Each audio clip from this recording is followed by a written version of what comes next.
All right, well, we'll get started. Thank you so much for coming. I'm Andrew Gerard. I am a PhD candidate in community sustainability. First, I should thank some people and organizations. So first, I'd like to thank the Year of Global Africa and African Studies program. So they supported this financially and allowed Dr. Margaria to come in from Chicago. I'd also like to thank the ESPP, Environmental Science and Policy Program. There it came out because they are also one of the kind of sponsors of this. So what we're going to do today is have a discussion about some new research in Rwandan coffee production. I'll do a little intro and explain why I think that's important. And then I'll introduce our speakers, but very briefly, we have Dr. Margaria, Northwestern University, and I think the School of Management, an economist. Dr. Maria Claudia Lopez from Community Sustainability here at MSU. Dr. David Ortega from Agricultural Food and Resource Economics, AFRI. And we'll talk about a couple different projects that are going on in Rwanda. So that's what we're going to do today. Before we get started, I wanted to acknowledge that it was 25 years ago this month that the Rwandan genocide took place. And if you're not familiar, that really kind of colors everything that's happened since then. It was a transformative and worst possible way. I think roughly 1 million people died in the space of a few weeks. And then many more people died in the subsequent months and years. And so our colleagues in Rwanda are in a mourning period right now, and so we're thinking of them.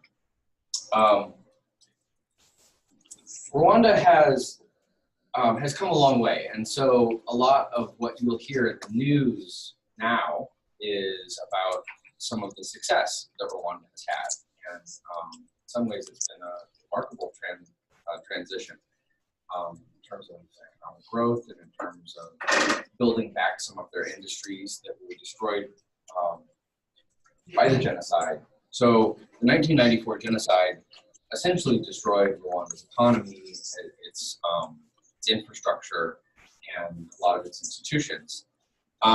Prior to the genocide, coffee had been one of Rwanda's most important exports. And prior to the genocide, it was government controlled. So it was there was a marketing board, and it was basically a nationalized industry. In the years after the genocide, so the late 1990s and early 2000s, the industry was privatized and liberalized. It's not entirely liberalized, so there's a relatively strong coffee regulator. But it's much more of a free market kind of thing than it was previously.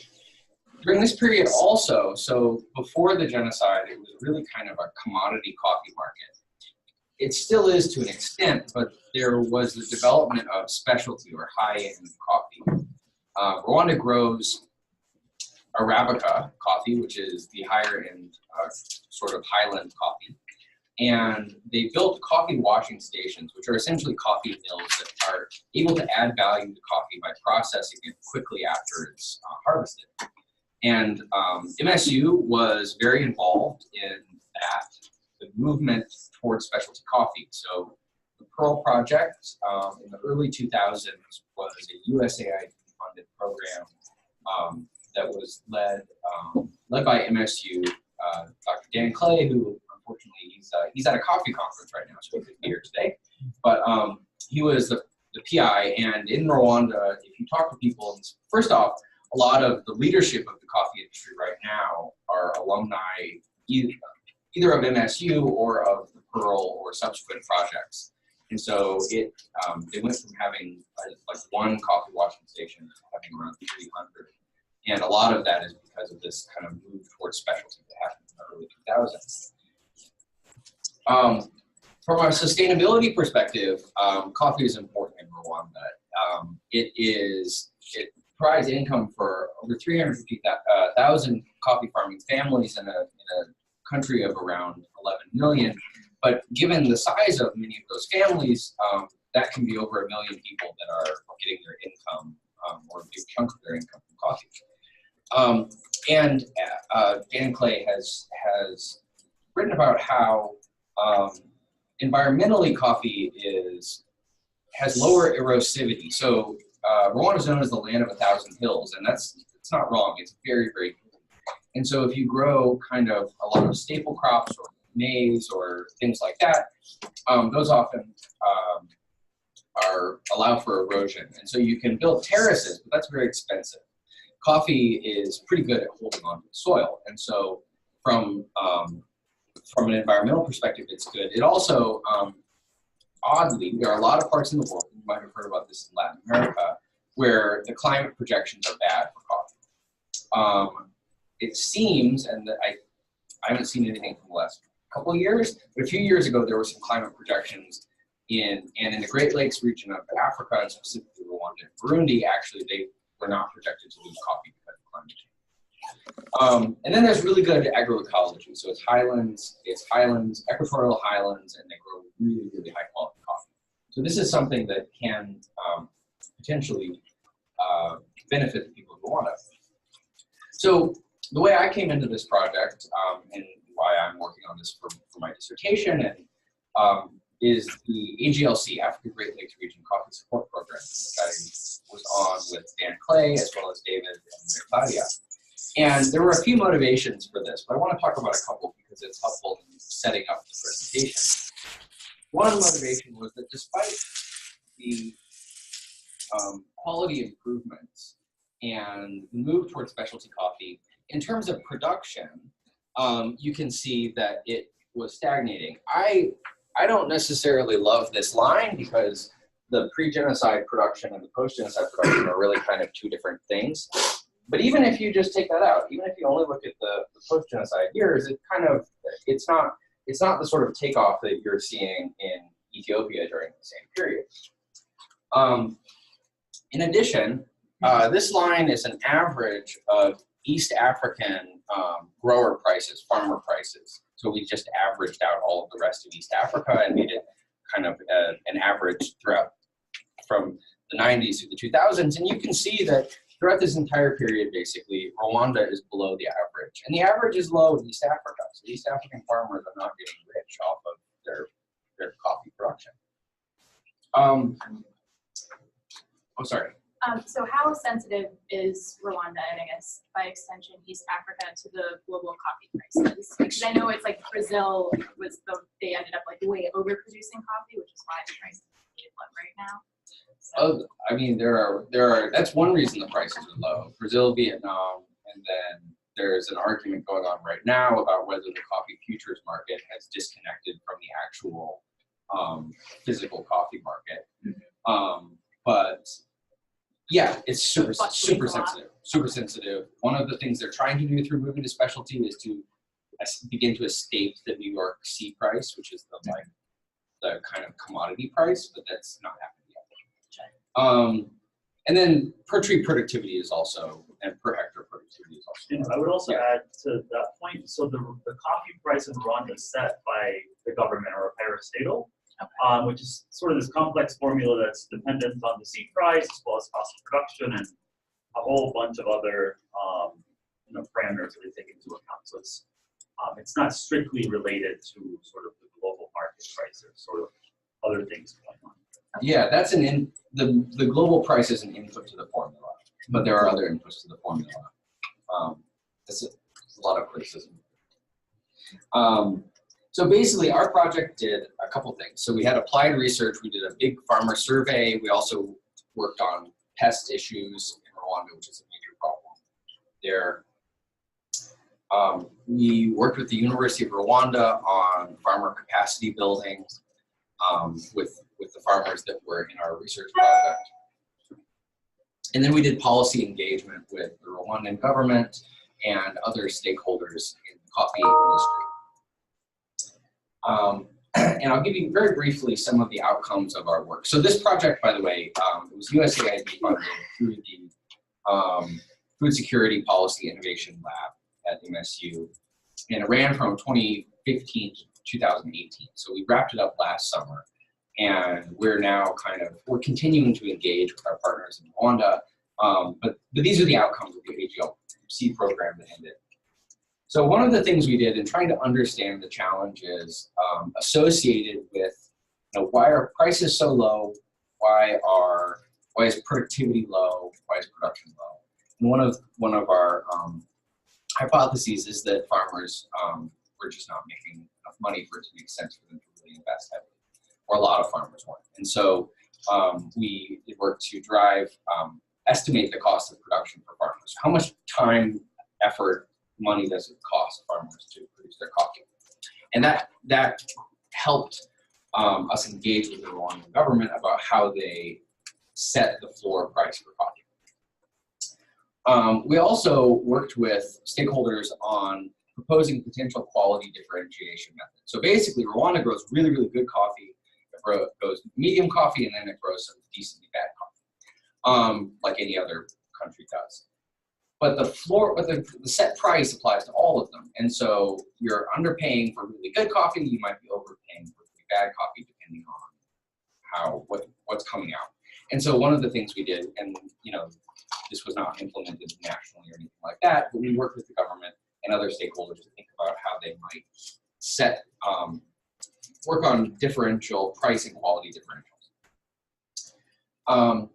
We also, in our sample of about 1,000 farmers, we looked at farmers that were missing out on provision of government, for example, pesticide and fertilizer training, and who just seemed to have most difficulty in producing and making money off their coffee. And this two groups, for example, are female-headed households, many of whom are widows, likely of the genocide, and very small-scale farmers. This is I didn't talk about this, but one of the things we did was there's a taste problem in Rwandan coffee called the potato taste defect. That may be one of the reasons that the price of coffee on the global market is not as high as it could be, because buyers are risk averse, because there's this taste problem.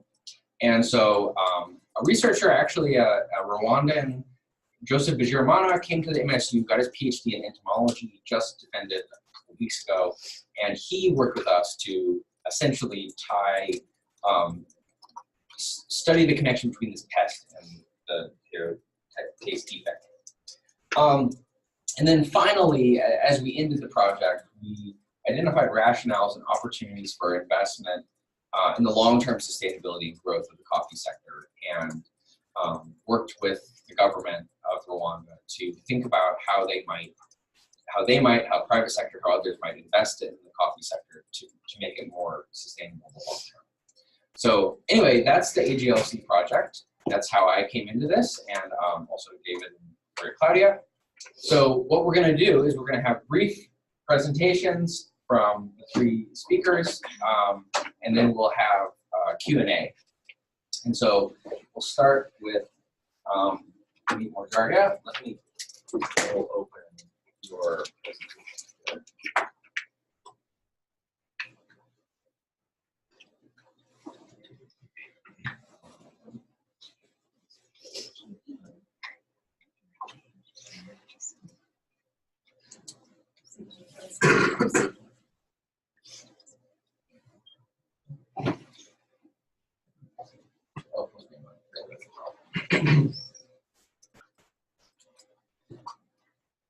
Oh, yeah. Oh, yeah.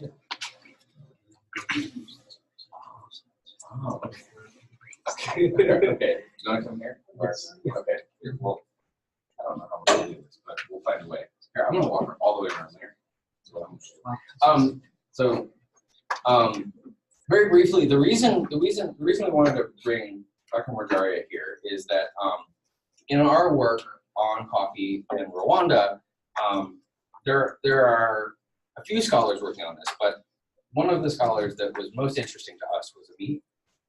He and his was I'm familiar with is he your PhD advisor or no, he's a co-author?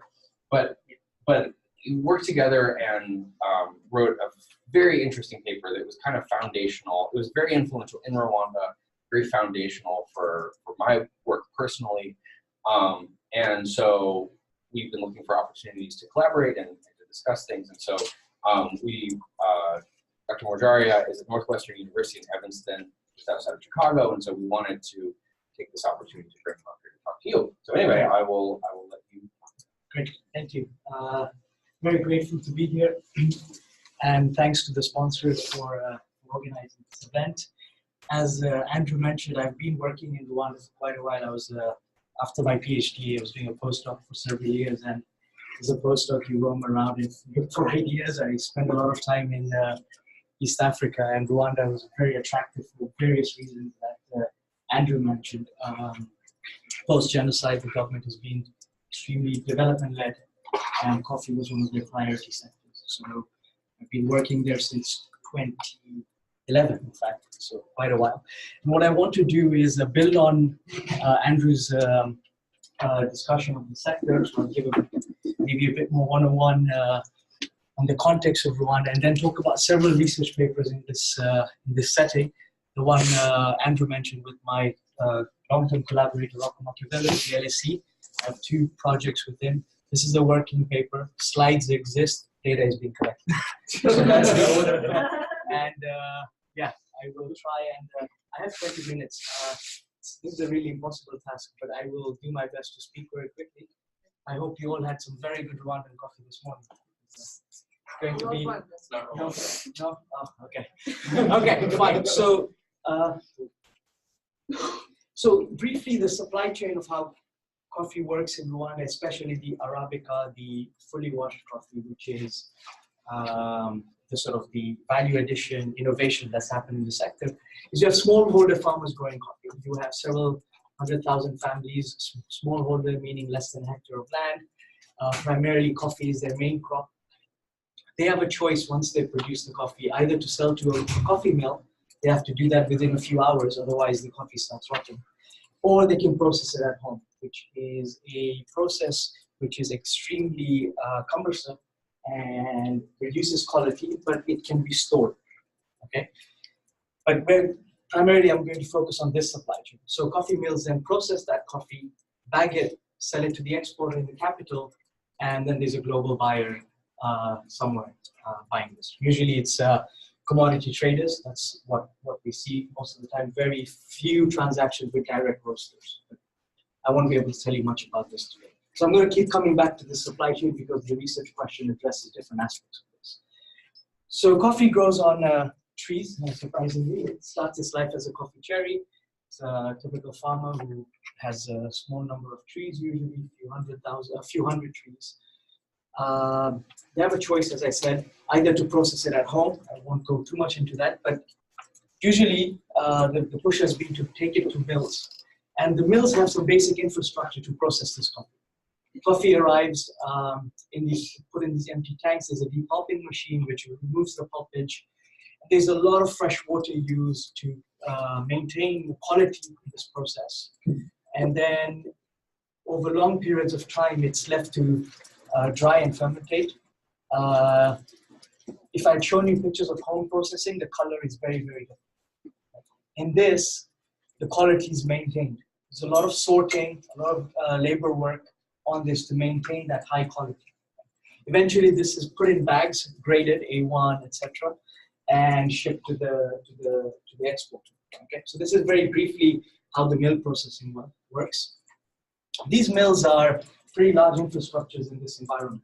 They provide jobs to 80 sort of seasonal workers, of which 5 to 10 are usually full-time workers. They're sourcing from around 300 farmers in that area. They bring in around $500,000 in revenue, the typical mill. This is an interesting setting especially for economists to work in and generally for social scientists, because it's very hard to find a large number of firms in developing countries. And so this is a very nice sort of setting to study firms in developing countries. And when I started working in the sector, there were around 200 coffee mills. So a reasonable number of mills to work with. And what is also a vantage point is you can measure things very carefully. because their mills use very similar technology. Okay, so measurement is possible. I can do analysis like this. I can measure unit cost of production. I can measure physical efficiency. This is a typical exercise that economists love doing, which is comparing within a sector how efficient the firms are. So comparing the most efficient with the least efficient, right? And trying to figure out what that gap is. So you can do these sorts of explanations. Don't worry about the numbers. I just want to show you that these exercises are possible in sectors like this where you can measure things very, very carefully. Okay? So measurement is possible. Also, as I said, these mills, well, while in the more developed world, we might think, well, what is $500,000? It's not a lot. I mean, your local Starbucks probably pulls that in every week, right? But for developing countries, these are like big sectors. And as Andrew mentioned, they provide employment. The other thing is they have a macro contribution too. Most of the foreign exchange comes from coffee and minerals in this case as well. But coffee is definitely a sector that brings in foreign exchange. So I want to go through the 3 papers that I have. I'm not sure how I'm going to do it, but I'm going to try. You can take a little. So I'm sorry. I apologize about my training. I'm an economist, so I have to sort of start from sort of fundamental perspective, and then take you why this is an interesting setting. So, in general, when formal contracts are hard to enforce, people rely on relational contracts to sustain trade. If you're unfamiliar with relational contract, it's simply an informal agreement between 2 parties about doing certain things in the future, certain promises. So if Andrew and I are working together, we don't have a contract. We might have a contract, but most of the time, let's say we don't have a contract, but we have an implicit understanding what we've promised each other to do. Like there was no contract for me to come today, but we had this implicit understanding that I will arrive today, right? And if I didn't, Andrew would be very upset. Right? And I don't want to. So that's what I mean by relational contracts. It's not written; it's informal. Now, economic theory tells us that the only way these informal relationships, these relational contracts, can be sustained is that there has to be enough value in it. Like that value is so big that helps to sustain that relationship. So the relationship I have with Andrew is so important for me that I have to make it. Right? And that's what sort of makes me want to come. Okay? And there's a lot of theoretical work on this. Now, if you did basic game theory, you can formalize this idea. And what this idea says is, as long as parties promise to do what they told each other that they would do, that relationship will grow, that will generate some surplus. And as long as that surplus is more than the incentive to cheat, that relationship will survive. I've promised something, and if I do something else, because there's always temptations to do something else and sort of not come or do something absurd, that will generate some value. As long as that value is very low and the value in the relationship is very high, that relationship will sustain. Okay? So that's the intuition from theory. So theory tells us this sort of relationship can happen. A relationship will continue to exist if there's value in that relationship. And the other feature of this relationship is that there's no third party enforcing. Right? These are self-enforcing agreements. That's the other unique feature. Unlike formal contracts where you have a third party who can enforce things, in relationships, it's all self-enforced. Okay? I hope the intuition is somewhat clear. Now, again, economists have been thinking about this sort of theoretical framework. And a natural comparative study to ask is what happens when there are additional trading partners? What if there is, David here and I could have interacted with him? How is that going to change the relationship I have with Andrew? That opportunity to trade with somebody else starts to undermine that initial relationship I have with Andrew. Okay? And I'll illustrate this a bit more clearly if it's not clear yet in the Rwanda conversation. Okay? So broadly, this paper starts from this theoretical observation that if you believe in a world where relational contracts are important, then competition is an important comparative static to ask about. So this might be a little bit too into the weeds for this context, but is there a trade-off then between these relational contracts and efficiency? Because it would seem that, like Yes. normally you're like looking for more competition to improve the Very good. efficiency. Yeah. And so I'll hold on to that question. I'll try and demonstrate that in this world that we're looking at, these are the most efficient way of trading. Okay. They generate some. I'll try and at least demonstrate that. So the question that I'm after is, does competition between buyers undermine relational contracts between buyers and suppliers where we think relational contracts are important? This is a mouthful, but this is the best way I can put the question. Okay? And so seems like this is an important question because we said this is I've demonstrated to you that this is a world where relational contracts are important, but assume for now that it's important. But if we want to answer this question, there are two challenges. One is measurement. Okay, relational contracts are things that me and Andrew discuss. Nobody else knows about. It's hard to, you can't get that from a standard data set. Okay. But even if we could, I want to make causal statements. I want to say the effect of competition, the availability of more trading partners. How does that affect this relationship? So I will need something exogenous for competition. Because competition, market structure is all endogenous to the system. And so you need exogenous drivers of competition. So we're going to look at the Rwandese coffee sector, where there are around 400,000 coffee farmers. You can think of them as suppliers. I usually need to put that because in the business schools, they're not used to farmers. Right? So farmers, we can talk about farmers. Farmers supply to mills. So there are around 200 coffee mills who source from these farmers.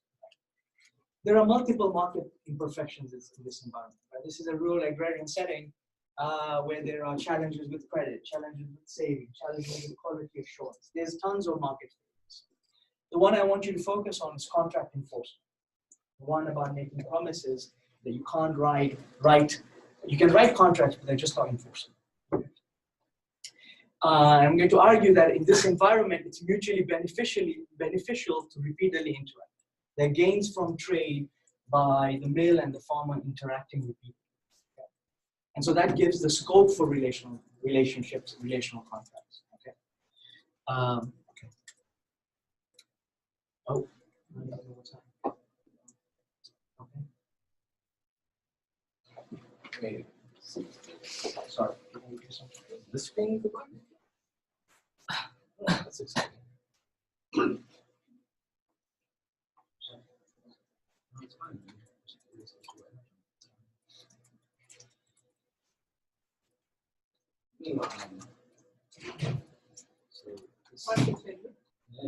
Market failure. Market failure. Should be. No, I put a here, so.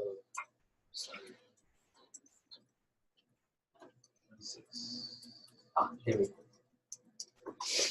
Okay.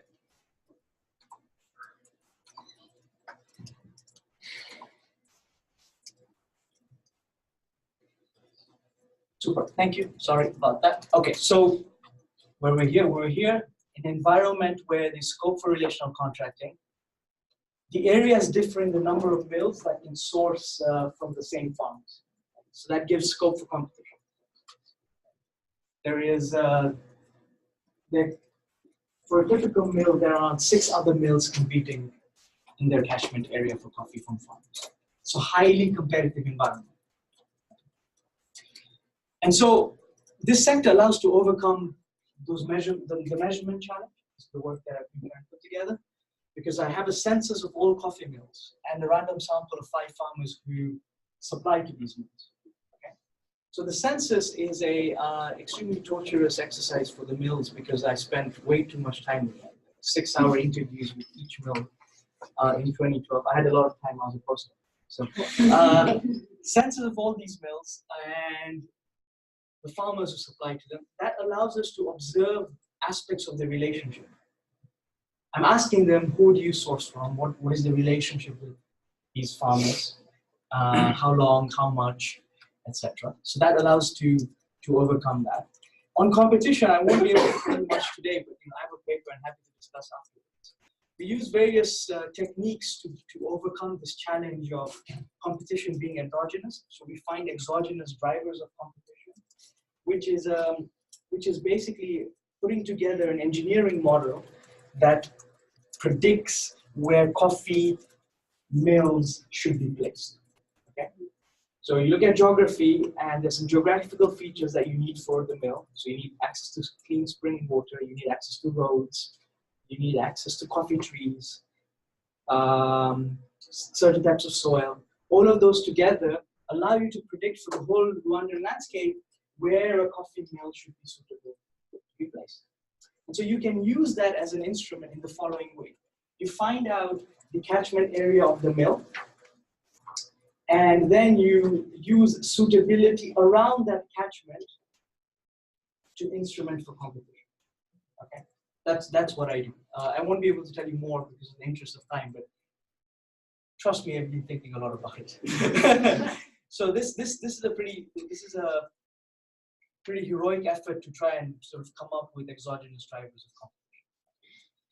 And so let me explain a little bit about the framework we have in mind and why it's relevant, some results, and then I will move on to the other papers. And I want to spend a little bit of time on this because this is the engine for all the other work, and as well as some of the work that Andrew sort of mentioned at AGLC as well. This is an environment where contracts between farmers and mills are not enforceable. This is a rural agrarian setting where farmers don't have access to other means to borrow or save. Right? The only way they have access to saving is by home processing. Home processing coffee, remember, is coffee that farmers do not take to the mill. They process it at home. Very cumbersome process, highly labor intensive, low quality, but storable. Storable for weeks, months, years. They can liquidate that as and when they want in the market to raise liquidity. And also this is a world where it's against to trade by the farmer interacting with them. They will earn more than the home processing. Okay. So these are the key features of the setting. And so let me sort of depict what this relational contract is in this environment. You have time divided into three buckets: a pre-harvest period, a harvest period, and a post-harvest. You have mills and farmers as the two characters in this. Pre-harvest, the mill provides inputs to farmers. That could be training, that could be fertilizers, there could be loans. With the idea that when harvest arrives, the farmer will sell some of the coffee, all the coffee to the mill. They will get paid some funds straight away and some at the end of the season. Okay? This is a world where there's a bit of a mismatch between cash flows between the farmer and the mill. When the mill is cash rich, the farmer is poor, and when the farmer is cash rich, the mill is credit constrained. Okay. So then it's important to have this relationship going on. That is the most efficient way of transacting in this environment. So these are the aspects of the relationship, and I can measure all these aspects.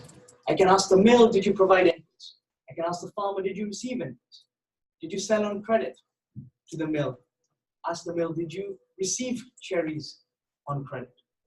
Did you make this other payment at the end of the season, etc.? Right? So we can measure these things.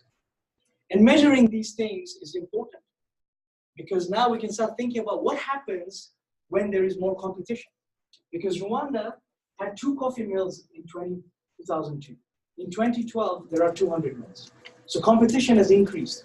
The average mill is facing 6 other mills in terms of competition. So if another mill arrives, let's say I am a farmer, Andrew is the mill. Andrew has been investing. Sorry, Andrew, I'm picking on you today. I only know you here. So I'm a farmer, Andrew is the mill. He's wearing the suit, so he's the mill. And we have this agreement going on where he's invested in me, I'm promising to sell. And now Maria arrives, she's the other mill. And therefore I could be tempted to sell to Maria because now she might be offering me slightly better price. I don't have to pay for the inputs Andrew gave me. And I will side sell. There's this reneging temptation to side sell. So this farmer who had initially agreed to sell to Andrew now is side selling. Okay?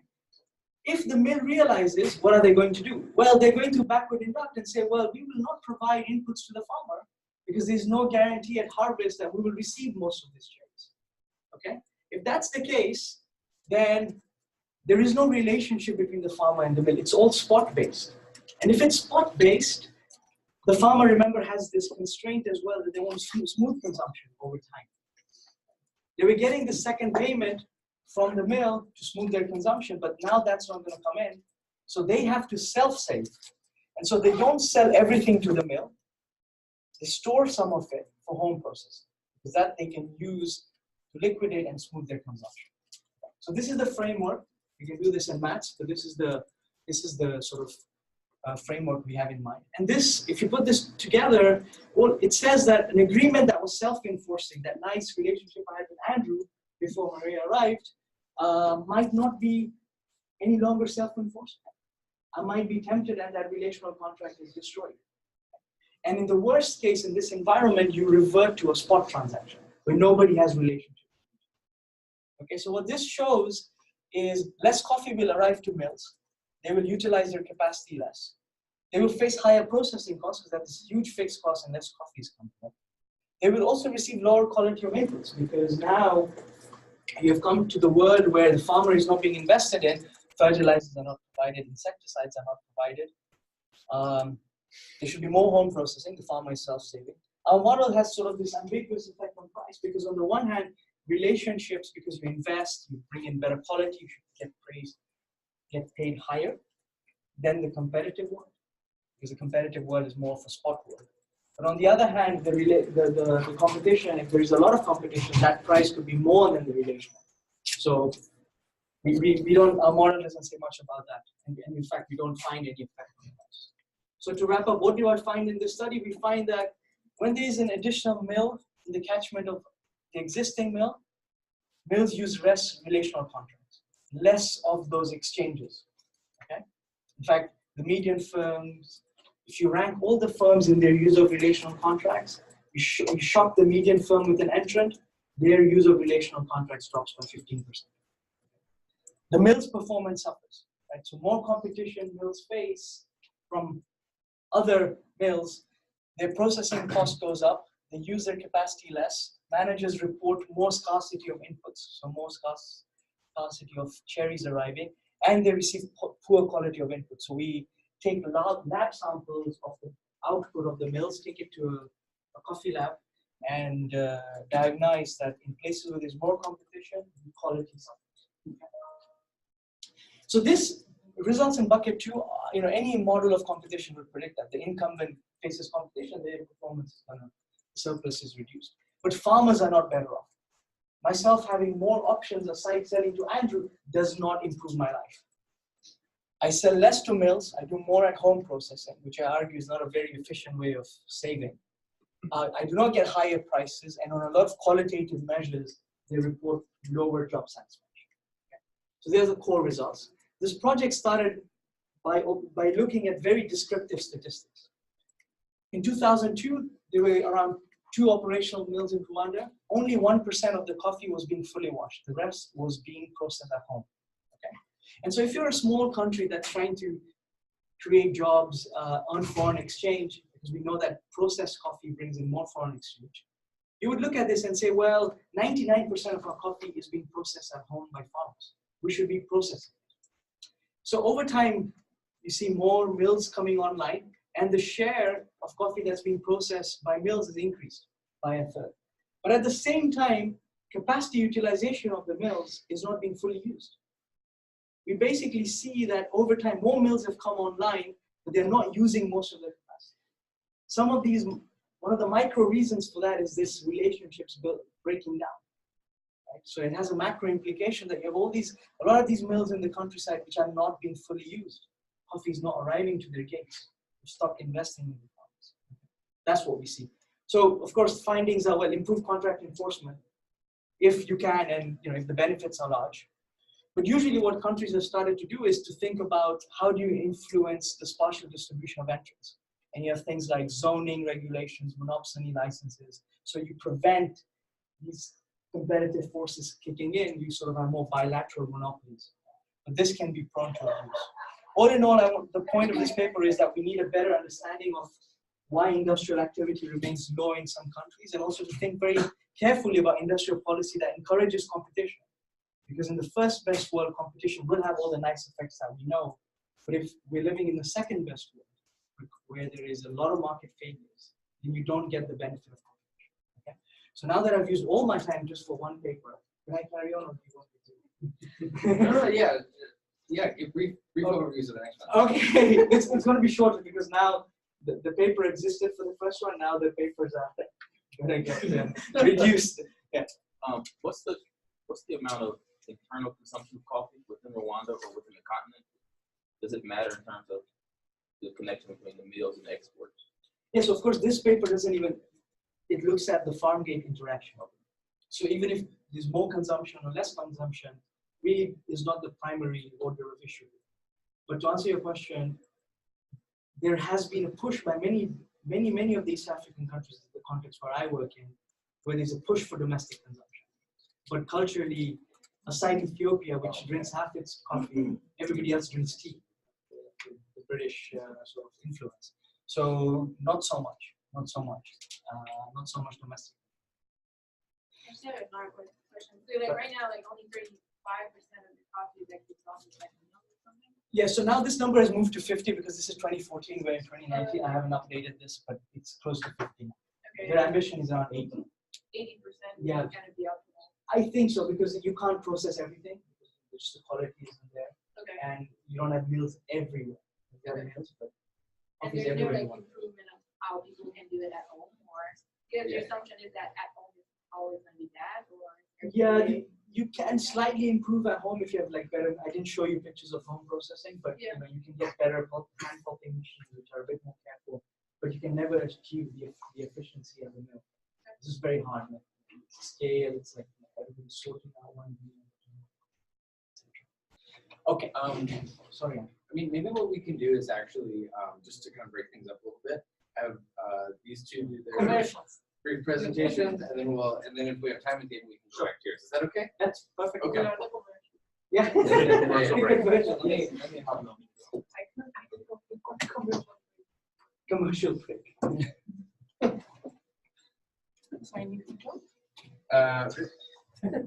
Yeah, I think so. Or you can work around, or Break and closing. okay, let's see here.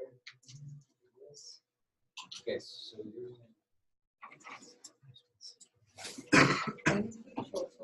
No. okay. Good. Yeah, this is great. Oh, thank A you. little hot.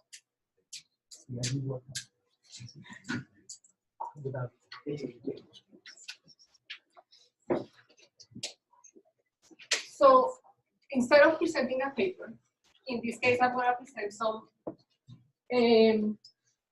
information that we collected under the AGLC project, and that I believe you are going to see that we have some conclusions, or we have some data right now that are like the, I call it like the appetizer of things that we should investigate further.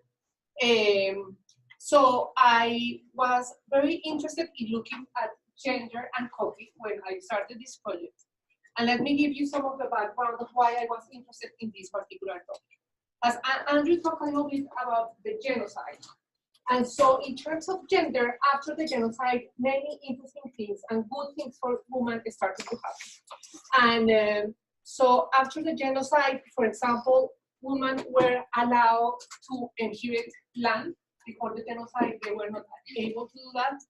After the genocide, they, if they are married and they have like and they have their marriage is registered, then the land belongs both to men and women.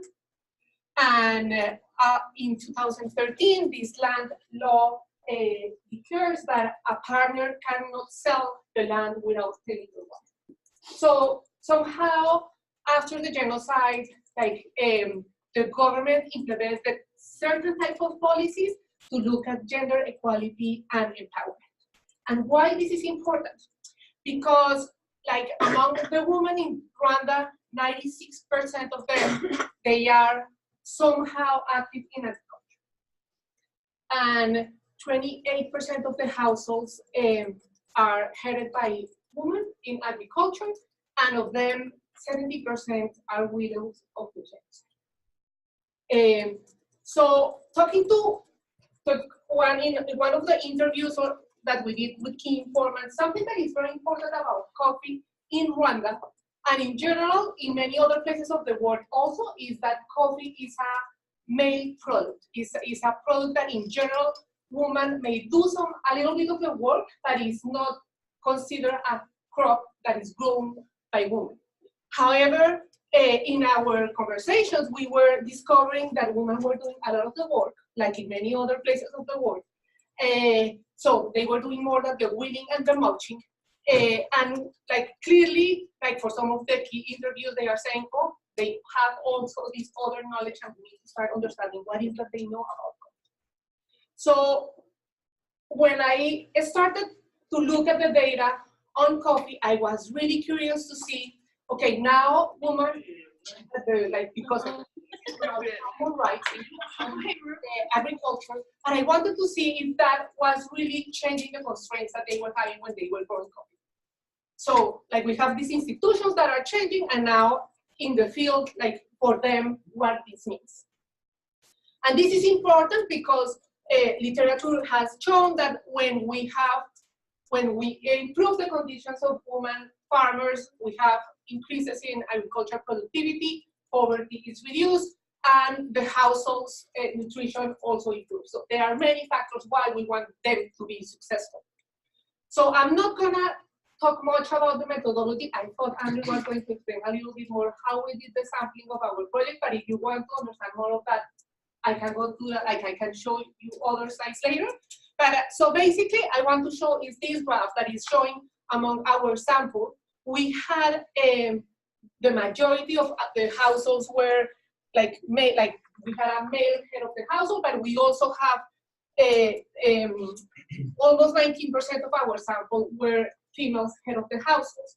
And among them, many of them were widows, and we believe are widows of genocide. So we are finding that the males head of the household and the males head of the households, they were different. And you will say, of course, this is obvious, but let me show you some of the differences between these two groups.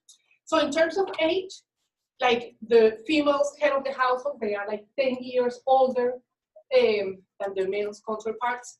In terms of literacy, the size of the households, and the people that have in the household to help them, they also have less people that will do that.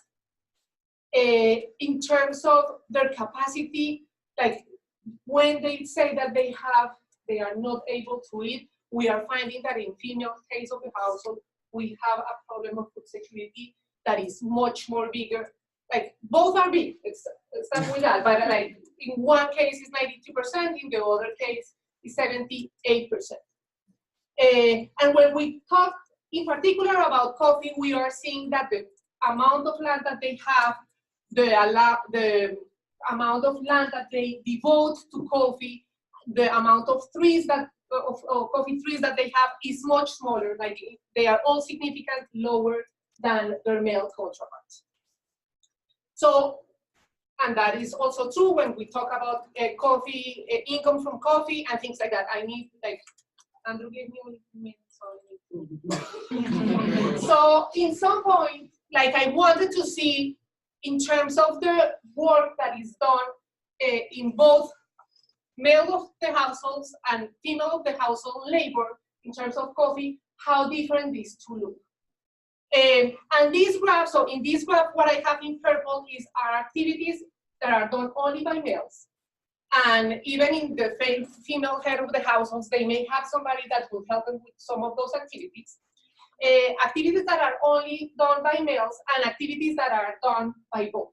So they are some things that even in female head of the households that they need to find a male to do. And these are activities that are very hard, like these ones here, like very, like imply a lot of like this heavy work to do, like the stomping and pruning of the trees. And that is something that they don't have to do every year, but when they have to do it, they may need to hire somebody to do that. And that is something that is very hard for them to do because we are talking about households that are very poor. So this is like some of the differences that we have in between these two types of houses. Like this. You have a question here. Sorry, so in that graph, were you Sure. accounting for marital status of the household head, like with the female head of household you account for the fact that not everybody in that case is widowed? Or was it the vast majority of? The vast majority are widows. Okay. So there's a little, if I remember right, there's a little sliver of people that are just single. But these are not included here. So in my first, so I have this one, like I have these. Exactly. Yeah, I think it's close to 100%.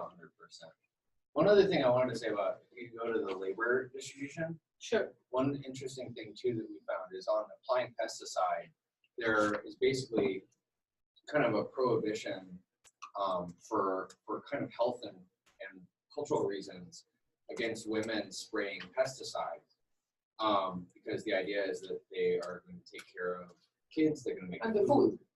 And so what ends up happening is that if you are a female head of a household, you basically need to hire someone to do that.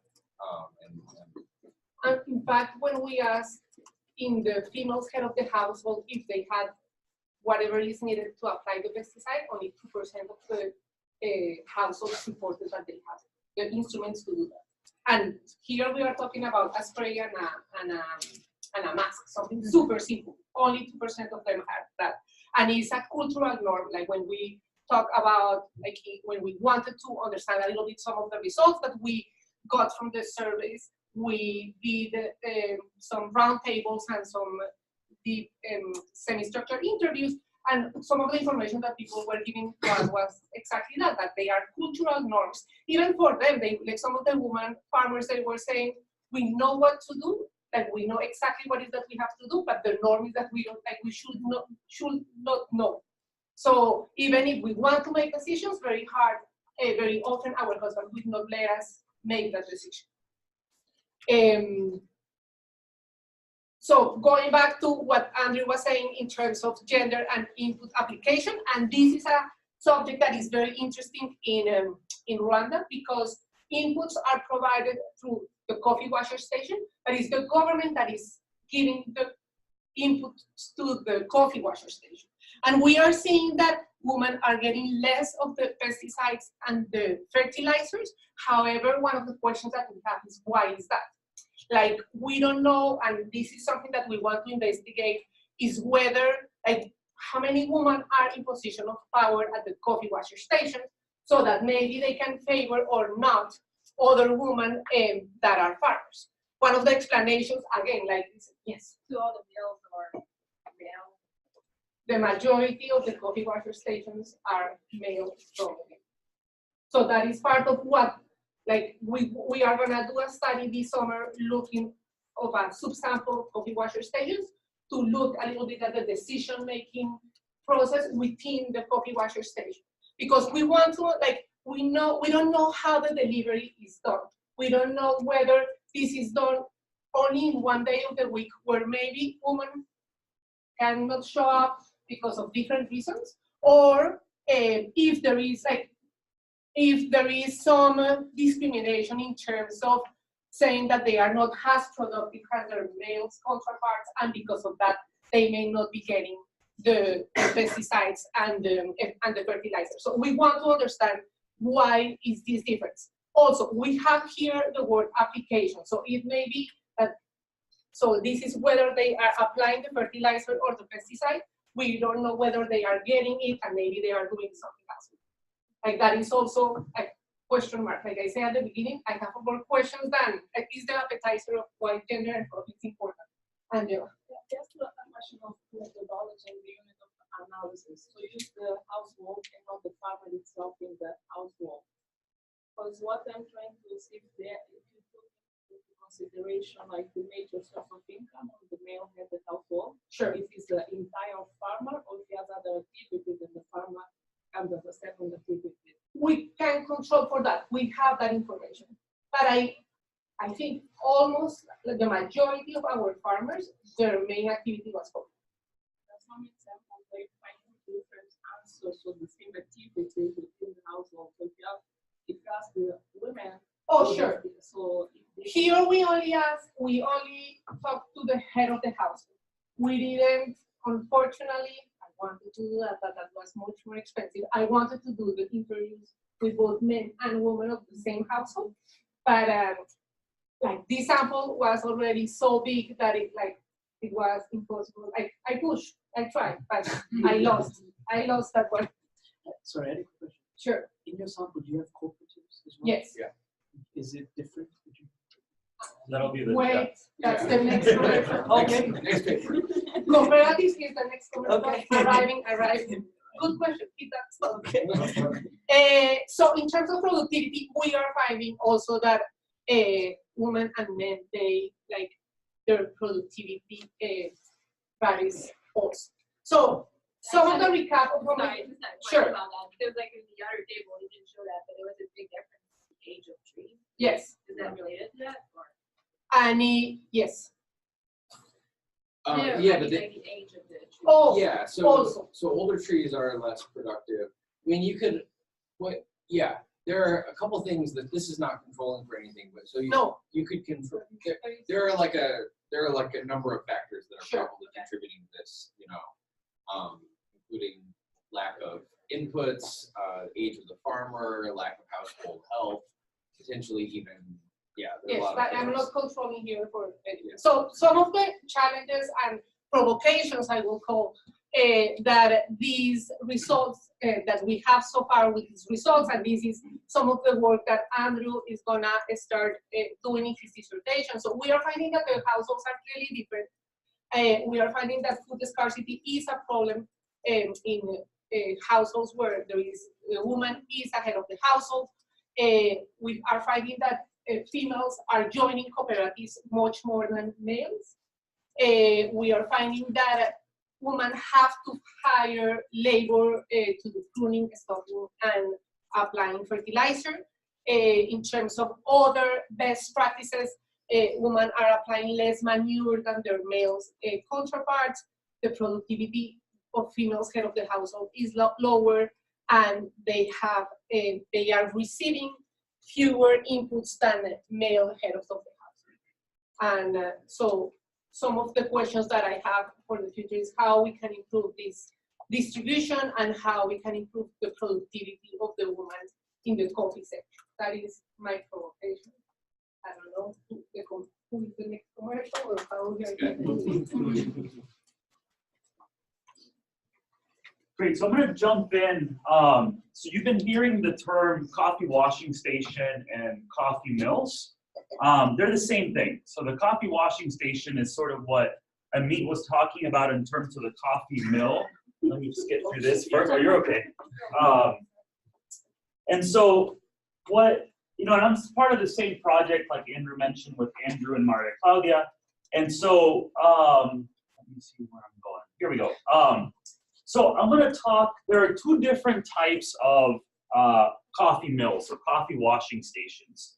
There are the privately owned coffee mills, and then there are cooperatively owned coffee mills. And cooperatives you can think of as sort of farmer groups that come together to sort of run and operate the coffee mill or the coffee washing station. So I'm going to dive a little bit more into the difference of farmer outcomes in terms of productivity, coffee quality, between those farmers that belong to a cooperatively owned washing station versus a privately owned washing station or coffee mill. So a little bit of background, you've seen some of this, but we saw, so I'm gonna skip through some of this, it's been covered already.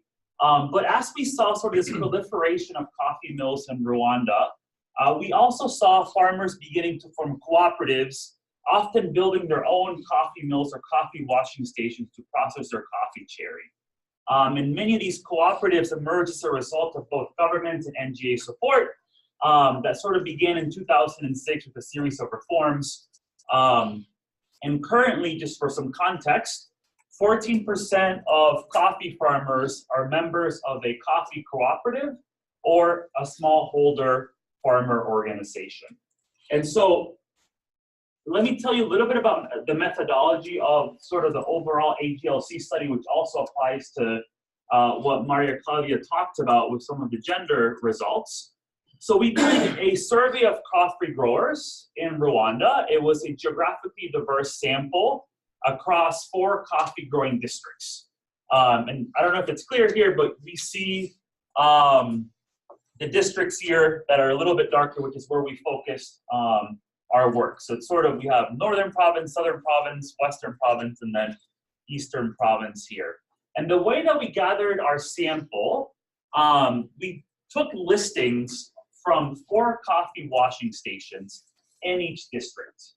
So coffee washing stations, these coffee mills, have sort of records of who sells to them and who's a member of their particular organization. And so we purposely selected 2 coffee washing stations or 2 coffee mills that were cooperatively owned and 2 that were privately owned.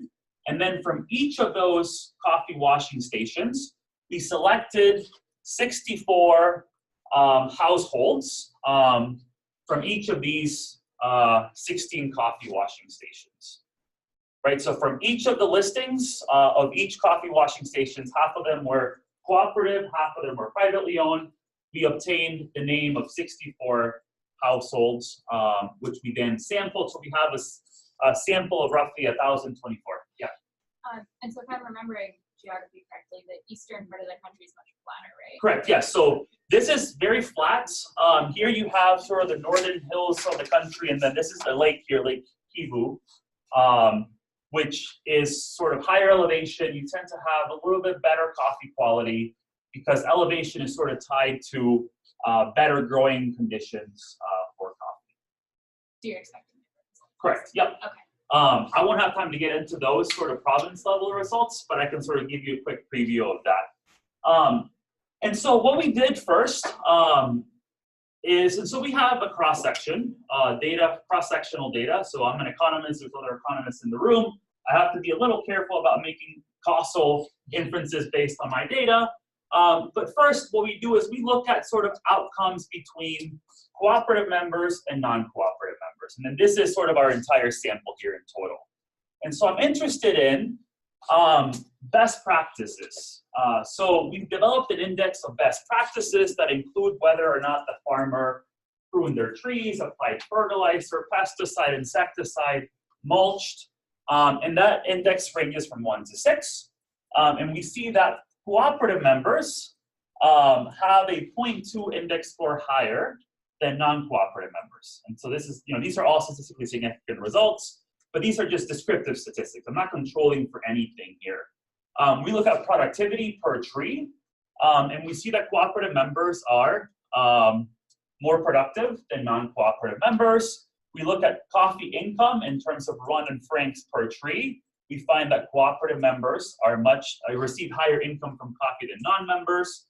The percentage of their household income that comes from coffee is higher for cooperative members versus non-cooperative members. And then we see that the cost of production, which we measured in our study, is significantly lower for cooperative members versus non-cooperative members. Again, these are just very simple descriptive statistics. And so given the cross-sectional nature of the data, I'm not randomly assigning my treatment in this case, which is sort of cooperative membership, right? So farmers, based on their characteristics, may select to join a cooperative, and I have to sort of control for that. So I'm unable to run an experiment. I don't have the power to assign households to be a member of a cooperative or not. I wish I did, but I don't. And so what we do is we use a matching procedure in which we predict the probability that a household would be a cooperative member based on sort of a series of observable characteristics, which you have listed here. And then we sort of develop a propensity score, the likelihood that a household would be a cooperative member. And here you have the distribution of members and non-members. And then what we do is that we then match these households on that propensity score. So in essence, what I'm doing is I have sort of outcome variables or outcomes for my cooperative members. I have to look for a household that's very similar to that cooperative to look at differences. So in essence is what would this particular cooperative farmer look like if they hadn't joined the cooperative.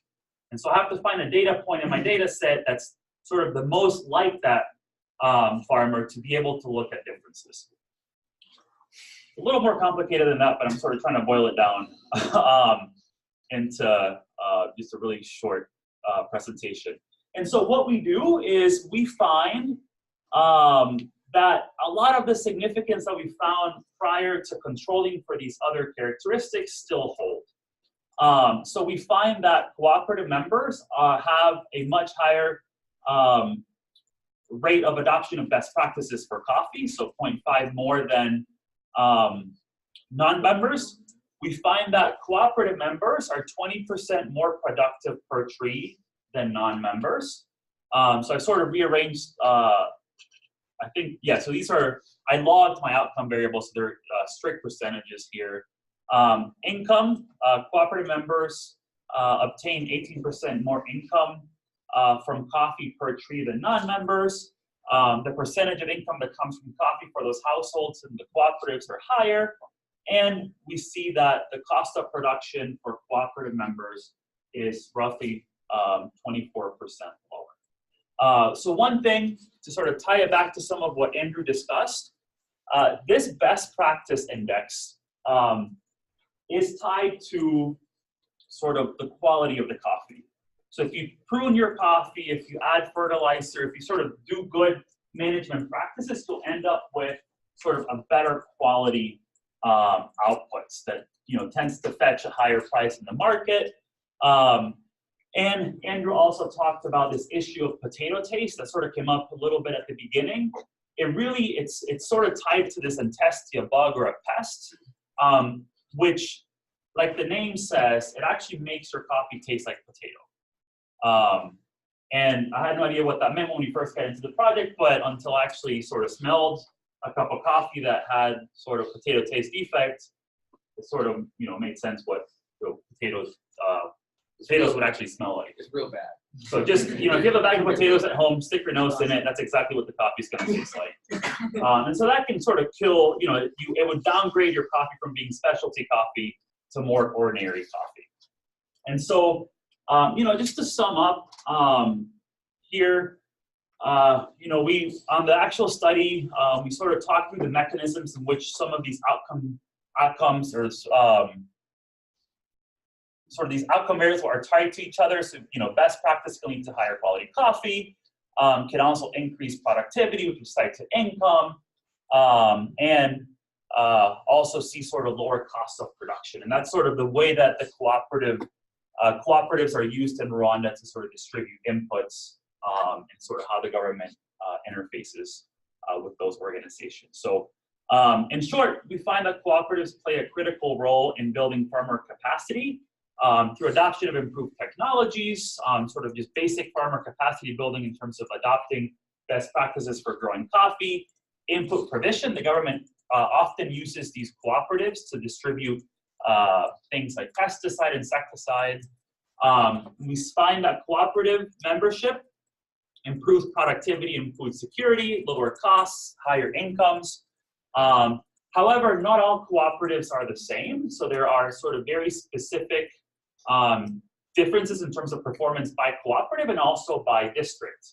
But generally speaking, we find that, so I did this analysis sort of at the province level, or at the district level rather, and we find, you know, we still find significant results, but the magnitude of those changes between cooperative members and non-members sort of varies by region. That's sort of beyond the scope of this, but I just sort of wanted to give a little bit of overview on the issue that when we talk about these coffee mills, you have different ownership structures, and also you know, how that ownership structure and that idea of collective action and cooperatives can affect you know, farmer productivity and quality. Awesome, thank you. So I think given that we've given you a lot of presentation, if it's okay with the speakers, maybe we can have like a discussion for we have about 10 more minutes or so. And I mean, you can talk, you know, verbally about what you know your other papers are or something. I have a question that I'm gonna like ask you about what your paper is. So just to preview it. But yeah, let's have some questions. I have a quick question because it's great to see that the cooperatives are having this positive impact. And I thought that Maria showed that women were more likely than men heads of households to be parts of cooperatives. So are you seeing that women heads of households are benefiting relative to men heads of households, or what's the jump? How do your those findings to that? We've talked. So you wanna? So from the cooperative, from looking at the cooperative membership question, I am sort of controlling for gender in sort of the matching of the cooperative versus non-cooperative partners. Now, how that translates, so now we're looking from her perspective, we're looking at it from the other angle. And so I don't think we have done much analysis looking at the differences between women head of the household that belong to cooperatives to the ones that do not belong to cooperatives. We haven't delved into that yet. I was just thinking about that because Andrew, sort of linking them all together, said that there's a lot of interest in helping those women head households and lifting up their productivity. So I'm just wondering if we were going to be making a recommendation. That is a very good point. That is something that we should investigate. And we have the data to do that.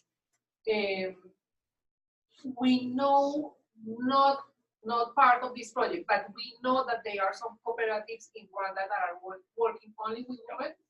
And Andrew and I are going to Rwanda this summer, and we want to understand a little bit more what is that they are doing and how is that they are doing what they are doing. So some of the big, there are some really big development projects. One is funded by Bloomberg Philanthropies, and it exclusively works with not female household heads. So importantly, it's also people who are just married, but they are the primary coffee farmer in the family, or they're interested in coffee farming or something like that. But there are projects that are specifically aimed at women coffee farmers, and usually the mechanism is cooperative. So Sustainable Harvest, funded by Bloomberg, is working with coffee cooperatives, some of which are only women, but some of which are mixing. So I have a question. I'd like, as a kind of follow-up on the first paper, I mean, if you could talk just a little bit about kind of what the Rwandan government did. I don't know if it's fair to say as a response to your paper, but as a response to the problem, as a response to the challenge with their zoning policy, and what you see as kind of what we need to look at next in terms of like areas of research that opens up. Yeah, so as a result of, one of the descriptive stats I put up at the end was there's a lot of mills coming online, but the percentage of fully washed coffee leaving the country is kind of flattened. Most of these mills are not utilizing all of their capacity. So there's a lot of idle mills. So the government thought about this a bit more seriously and started thinking about, well, how do we solve this problem?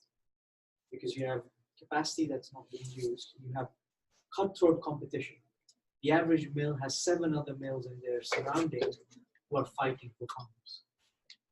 And so one initial reaction was, when new mills are applying for licenses in washing stations, just to be clear, there should be a minimum distance between them, so that farmers can sort of not be completely in this sort of competitive space. That did not work super well. Right? There was a rule, but you start looking at the data, and that's been not being strictly enforced. And so in 2015, we had a coffee conference where we disseminated some of these findings of stakeholder meeting. And one of the findings that came out of that interaction with stakeholders was they started to think about a zoning policy. So geographically allocating areas where mills and farmers only have to supply to those mills which they've been assigned to. And so in 2015, there was a pilot study of studies from that showed that this is working well. Not sure exactly what those definitions were, but it seemed to have worked. And so in 2016, they had a rollout where mills started getting designated zones for operations. And so the third paper of this list is trying to understand this issue now, because you have, on the one hand, what this does is it helps with relationships, right? You're getting locked in these bilateral. You don't have this other competitive force, so you invest in the farmer as a mill. Farmers sell to you, so you have these long-term, durable relationships formulating. But at the same time, there is also the pressure of monopolies, or monopsonies in this case, right? Which can have its own implication. And so theoretically, it's an empirical question now, because there are both of these trade-offs. So with two colleagues at Kellogg, we've been trying to build a structural model to think about these things. And what we have to date is some survey evidence showing that post-zoning, so post-2016, mills now are sourcing from less sectors, less administrative units. That's definitely happening. And on average, we don't find any difference in price or quantity. But that's because there's probably a lot of heterogeneity underlying that. There are areas with this stiff competition where there's stories that mills have crossed those zones because the zoning is a very interesting idea, but it's not a law. It's not written down because that would interfere with the constitution, because it restricts who you buy and sell from, and you're supposed to be able to trade with anyone. Right? And so there's no law. That means there's no legal enforcement or punishment. So that also means that you can be in situations where there is no enforcement. So there are mills that are sort of escaping those zones, and there are mills which are not. And yeah, but there is punishment. I don't know much about it, but certainly there seems to be, at least in some areas. And what are those penalties? Confiscation of cherries is what I've heard. But it's probably happening, but the scale is just, the number of district offices that are out there compared to the number of mills and the resources the mills have is probably. So that's what I've been trying to think, because the sector has evolved a lot from the first paper that I showed you.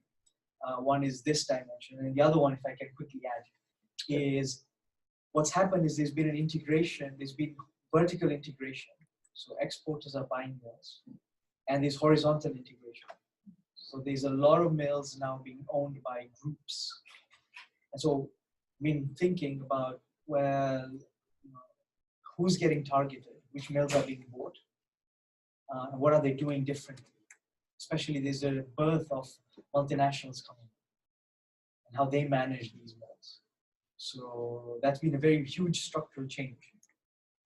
Now, close to 50% of the sector is in a group formation, and like 30%, 25% is owned by multinationals. So that's a very big change. And we know that usually, from evidence around the world, multinationals are better managed than domestic firms, just on many management performances. And so I've been continuing to do surveys in Rwanda. So the first paper was cross-sectional, and now there's a panel. 2012 survey, 2015, 17, 19, which basically tries to go into the mill and ask, like, what are the changes that are taking place in terms of running these mills, foreign versus domestic. Yeah, it's a very dynamic sector. Yep. Andrew, I don't know if that answers. Yeah, one of your questions. No, that's fantastic. And so kind of going off of that, we are seeing that, at least preliminarily, it seems like the cooperatively owned washing stations are more productive, and they use their inputs more efficiently, and they're getting a better output.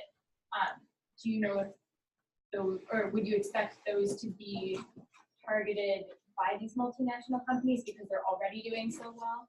Very good. So very, very important question. The targets are interesting. First of all, usually it's a private station that gets more likely to be acquired. That station usually, the acquisition is not on positive. It's not a positive selection. It's more negative. Either the mill is not operating or is close to shutting down. That's what we can see from administrative data. Regarding cooperatives, I think this is a very interesting finding because in principle, cooperatives are supposed to function very well because they solve a lot of these other problems for the farmer. But the challenge is there's a lot of corruption also in these cooperatives, right? And so most of the data that I have also shows some of them are not performing very well. And the government has been trying to improve them. There have been these turnaround programs, and where banks have come in and sort of tried to clean up shop. But it's a difficult proposition because on the one hand, they are such big entities in the countryside. So you need them. So there's a lot of challenges with cooperatives, but I think well-functioning cooperatives we know are amazing. We only had 8 of each, so our sample size is fairly small from the cooperative's perspective. There was a lot of issues of bad management, corruption, those types of things. I remember arriving at a mill the year before last, and we were supposed to do an interview, and some of the people were in tears. What happened here? And basically, one of the managers had run away with all the working capital. Stolen the working capital. That's really bad news. One of the kind of in interviews and focus groups, one of the challenges we've heard expressed about the zoning policy is that previously competition, if there was a well-functioning coffee washing station that paid on time and was less likely to hold you up, you might be more likely to come from farther distance, for example.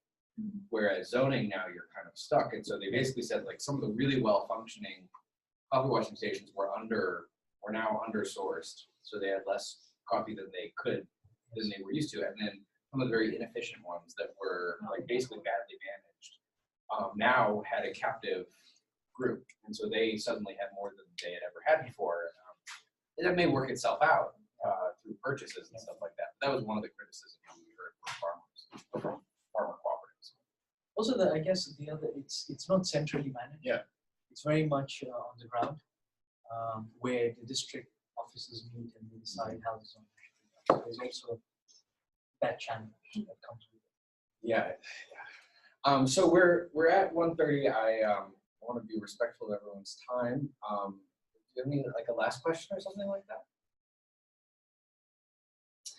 Okay, if not, well, let's give a round of applause for thank you all for coming. Get yourself a soda or a coffee on the way out. We have more than we can deal with. And thank you.